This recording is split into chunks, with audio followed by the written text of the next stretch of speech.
তো আমি গিয়ে যখন গাড়ি থেকে নামলাম তখন বাজছে রাত 3টে। দেখলাম একটা বাচ্চা 13 বছরের মেয়ে বসে আছে অমুসলিমদের। আমাকে বাপিদা বলল, দেখুন না স্যার, এই মেয়েটা ইলাহাবাদ থেকে পালিয়ে এসছে, আর বাপ অত্যাচার করেছে, বাপটা সৎ বাপ, ওই জন্যে মেয়েটা পালিয়ে এসছে ট্রেন ধরে। আমি বললাম কোথায় যাবে? বললে শ্রীনগর যাবে, মেদিনীপুরে। তো এর কাছে ভাড়া ফাড়া কিছু নেই। আমি বললাম বাপিদা ভাড়া কত লাগবে? 160 টাকা। আমি 200 টাকা আমি দিয়েছি তার হাতে, আর বললাম এ যা খাবে খাইয়ে দেন, বিল আমার কাছে। আমি যে দেশি মুরগি খাচ্ছি, ডিম ওকেও দেন, দুটো ওকেও দেন, টোস। কেন? ইসলাম বলেছে কারুর উপকার করলে ধর্ম দেখে নয়, মানুষ দেখে উপকার করো। এইটাই হচ্ছে রাসূল সাল্লাল্লাহু আলাইহি সাল্লামের আদর্শ। আমি আপনাদেরকে বলে যাচ্ছি, যদি সম্প্রীতি বজায় রাখতে চান, আপনার দ্বারা সে যে ধর্মেরই মানুষ হোক, আপনার ভাষায়, আপনার ব্যবহারে, আপনার চলাফেরায়, আপনার উঠা বসায় কেউ যেন কষ্ট না পায়, এটারই নাম সম্প্রীতি। এরপর কোরআন খুলুন।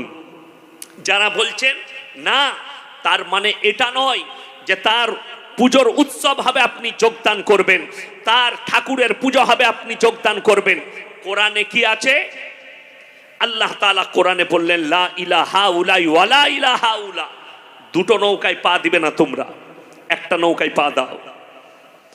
লাউ কানা ফীহিমা আলিয়াতুন ইল্লাল্লাহু লাফাসাদাতা।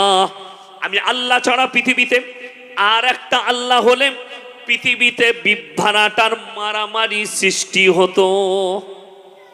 আমি আল্লাহ ছাড়া আর একটা আল্লাহ হলে পৃথিবীতে সৃষ্টিকর্তা কজন? জোরে বলুন, একজন। দুঃখ লাগে, এখন কোরআনে আছে ইব্রাহিম আলাইহিস সালাতু ওয়াস সালামের আব্বাজানের 3টে কাজ ছিল। কটা কাজ বললাম বাবা? 3টে। মূর্তি তৈরি করা, মূর্তি বিক্রি করা, তার উপাসনা করা, এই 3টে কাজ ছিল। ইব্রাহিম নবী দাউদ দিয়েছেন, ইসকাল লিয়াবিহি ইয়া আবাতি লিমা তাবুদু মা লা ইয়াসমাউ ওয়া লা ইবসিরু ওয়া লা ইউগনি আনকা শাইয়া। হে আমার আব্বাজান, আপনি কার উপাসনা করছেন? কার উপাসনা করছেন আপনি? যে হাত পা নাড়তে পারে না, নিজস্ব কোনো ক্ষমতা নেই, বলার কোনো ক্ষমতা নেই, এটা শয়তানের রাস্তা। এটাকে বাদ দিন, আমার আল্লাহকে বিশ্বাস করুন, আমাকে নবী হিসাবে বিশ্বাস করুন। আমার বন্ধুগণ, আমার ভাই, দিনী ভাই, ইমানদারির সঙ্গে বলুন, আজকে একটা অমুসলিম ভাই মাটির পুতুল তৈরি করে তাদের দেবতা তৈরি করে তার উপাসনা করছে। এটাকে আমাদের মুসলিমরা, সে দেওবন্দি হোক, আহলে হাদিস হোক, বেরেলি হোক, ফুরফুরা হোক, সবাই বলছে এটা শিরকের কাজ। ঠিক বললাম না ভুল বললাম? আচ্ছা, এটা যদি শিরক হয়, আমি আপনাকে গোটা পশ্চিম বাংলায়, মেদিনীপুরে দেখাবো, বর্ধমানে দেখাবো, হাওড়ায় দেখাবো, 24 পরগনায় দেখাবো, আপনার বর্তমানে দেখাবো, মুর্শিদাবাদে দেখাবো, যে জেলাটা বলবেন সেটাই দেখাবো। বেকা গাছের নিচে মুসলমানরা মাটির ঘোড়া রেখে চাদর টাঙ্গিয়ে সেখানে সিজদা করছে, ধূপ ধুনো দিয়ে, সেখানে বলছে দিনের কাজ চলছে।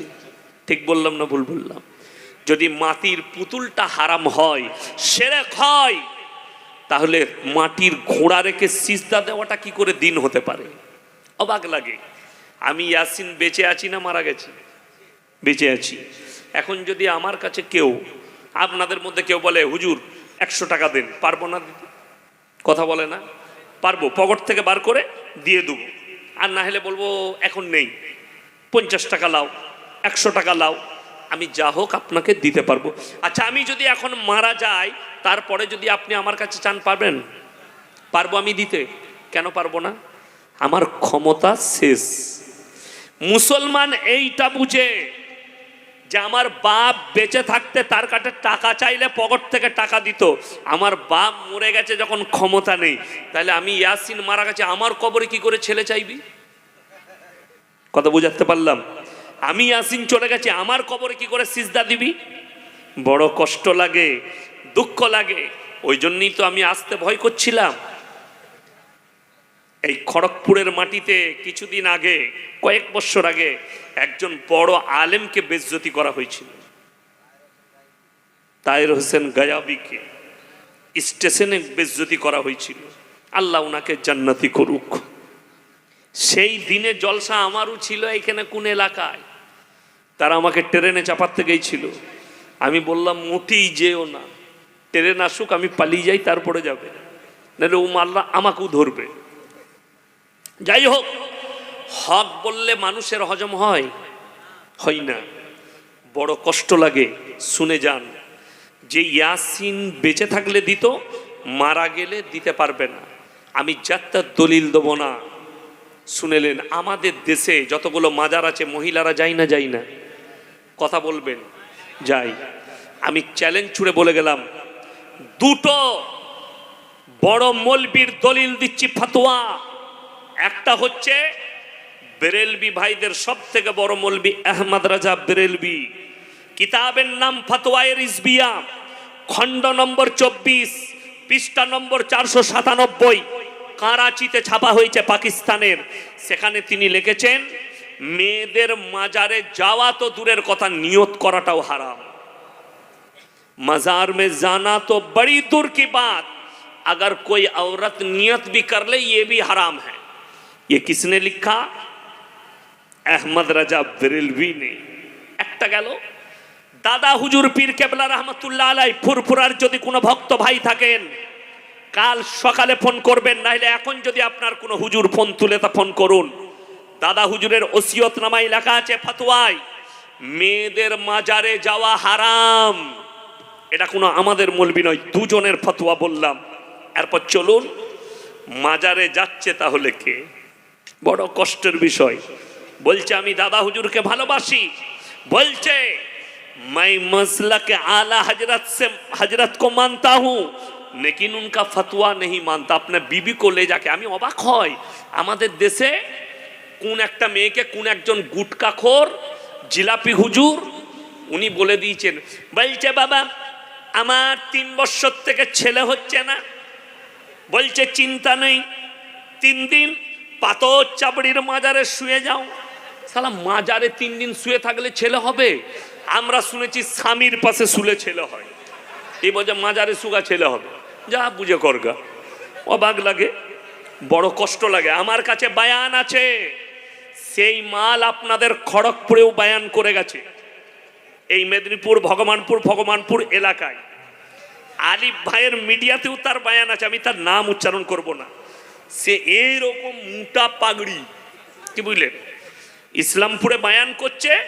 শুনেন, নবীদের দরজা উপরে না অলিদের? নবীদের। আচ্ছা বলুন, আল্লাহ নবী সাল্লাল্লাহু আলাইহি সাল্লামের মর্তবা বেশি না বড় পীর আব্দুল কাদের জিলানীর? আল্লাহ নবীর। অবাক হবেন, ওই গুটকাখোর বায়ান করছে बड़ा पीर मालूम है कौन था, मालूम है कौन था, उनका मर्तबा क्या था? बोले बड़ा पीर, इतना बड़ा पीर था, इतना बड़ा पीर था, वो कभी काबा घर तवाफ करने नहीं गए, बल्कि काबा घर उनके घर पे आता था। अब कहाँ पे लिखा है उन्हीं को मालूम होगा। अब दूसरे धर्म के लोग मजाक मना रहा इस्लाम का, यही मौलवी लोग। শুধু এই কথাটা নয়, বলছে বাবা 24 পরগনার মাল, আমার মামাজি না 3 কিলোমিটার টান।